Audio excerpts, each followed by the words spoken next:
ગૃહ વિભાગના portal launching કાર્યક્રમમાં આપણી સૌની સાથે મંચ ઉપર ઉપસ્થિત મારા સાથી મંત્રી શ્રી હર્ષભાઈ સંઘવી, રાજ્યના મુખ્ય સચિવ શ્રી પંકજકુમાર જોશી, ગૃહ વિભાગના અધિક મુખ્ય સચિવ શ્રી એમ કે દાસ, રાજ્યના પોલીસ મહાનિર્દેશક શ્રી વિકાસ સહાયજી, આમંત્રિત સર્વ મહાનુભાવ, પ્રેસ મીડિયાના મિત્રો, સૌને મારા નમસ્કાર. ખૂબ સારી બંને પોર્ટલનું આજે લોન્ચિંગ થયું છે. લોકોને જેટલો વધુ ને વધુ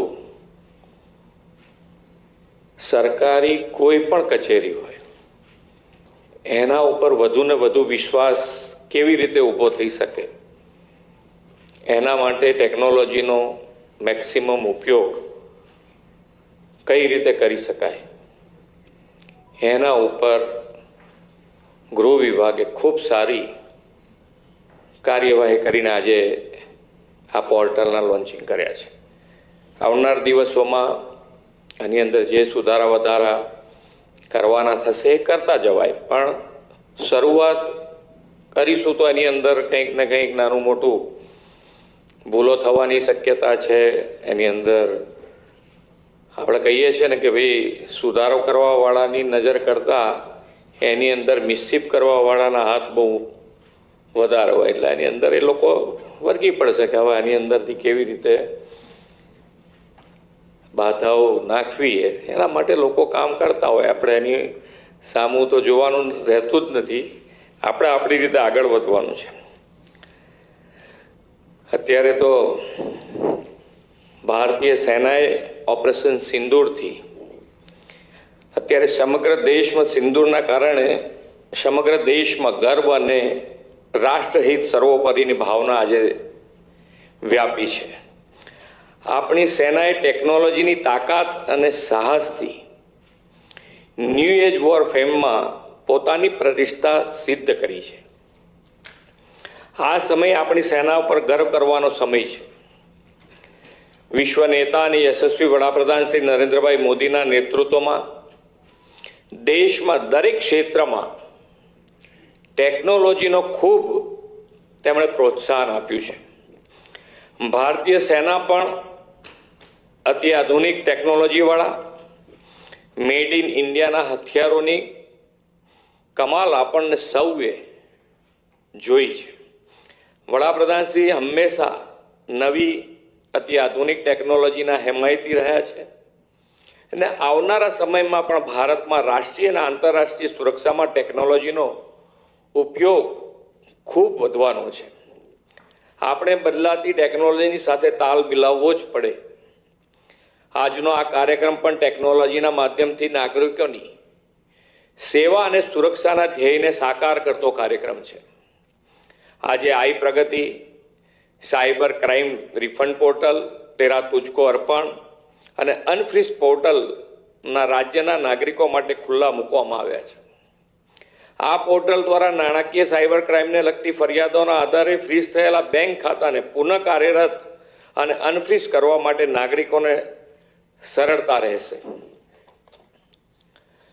વડાપ્રધાન શ્રી નરેન્દ્રભાઈ મોદી અને કેન્દ્રીય ગૃહમંત્રી શ્રી અમિતભાઈ શાહના નેતૃત્વમાં દેશમાં પોલિશિંગમાં ટેકનોલોજીને ખૂબ મહત્વ આપવામાં આવ્યું છે.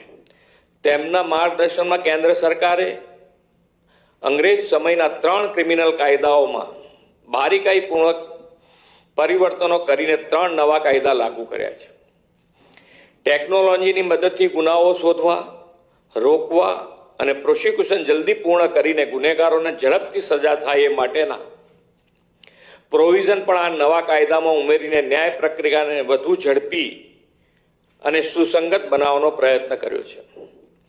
આપણે આજે ટેકનોલોજીની મદદથી પોલીસ અને નાગરિકો વચ્ચેનો સેતુ વધુ મજબૂત કરવા માટે એક મહત્વનું પગલું ભર્યું છે. શ્રી નરેન્દ્રભાઈ અને શ્રી અમિતભાઈની જોડીએ ગુજરાતમાં પોલીસ દળનું મનોબળ તો વધાર્યું જ છે, સાથે સાથે આતંકવાદ, ગુનાખોરી અને અસામાજિક તત્વો વિરુદ્ધ ઝીરો ટોલરન્સની નીતિ અપનાવી છે. જરૂરી કાયદાકીય સુધારાઓ અને ટેકનોલોજીના ઉપયોગથી પોલીસ તંત્રને સુદૃઢ કર્યું છે. આજે આપણા પોલીસ જવાનોનું ઇન્ટેલિજન્સ, સર્વેલન્સ અને કન્વિક્શન માટે સમય અનુકૂળ બદલાવો લાવી સ્ટ્રીટ સ્પેસથી લઈને સાયબર સ્પેસ સુધીની ગુનાખોરી ડામવા માટે સુસજ્જ બન્યા છે. અને એ માટે પ્રકલ્પો પોલીસ દળે કેન્દ્રીય મંત્રી શ્રી અમિતભાઈના હસ્તે જ મળ્યા છે. રાજ્યના યુવાધનને બરબાદ કરતા ડ્રગ્સના કારોબાર અને ડ્રગ્સ માફિયાઓને કડક હાથે ડામી દીધા છે. વડાપ્રધાનશ્રીના પાછલા એક દાયકાના સફળ સુશાસનમાં આપણા કર્મઠ ગૃહમંત્રી આદરણીય શ્રી અમિતભાઈએ દેશની આંતરિક સુરક્ષા સલામતીને વધુ સંગીન બનાવી છે. ગુજરાત પોલીસની સતર્કતા, સતત પરિશ્રમ અને કાબેલિયતના પરિણામે રાજ્યમાં શાંતિ અને સુરક્ષાનું વાતાવરણ છે. રાજ્ય સરકાર પણ પોલીસને આધુનિક ટેકનોલોજી અને ઇન્ફ્રાસ્ટ્રક્ચર પૂરું પાડી રહી છે. વડાપ્રધાન શ્રી નરેન્દ્રભાઈ મોદીના નેતૃત્વમાં આપણે આદરણીય શ્રી નરેન્દ્રભાઈ મોદી સાહેબ અને અમિતભાઈ શાહના નેતૃત્વમાં વિકસિત ગુજરાતથી વિકસિત ભારતના નિર્માણ કરવાની દિશાએ આગળ વધી રહ્યા છે. આ માટે વિકસિત ગુજરાત 2047નો રોડમેપ ઘડ્યો છે અને તેમાં પણ નાગરિકોની સલામતી, સુરક્ષાથી વિકસિત ગુજરાતનું લક્ષ્ય રાખ્યું છે. આપણું યુવા પોલીસ દળ મલ્ટીટાસ્કિંગ એક્શન ફોર્સ બનીને વિકસિત સુરક્ષિત ગુજરાતનું લક્ષ્ય પાર પાડશે એવા વિશ્વાસ સાથે વિરમું છું. ભારત માતા કી જય. વંદે માતરમ. જય જય ગરવી ગુજરાત.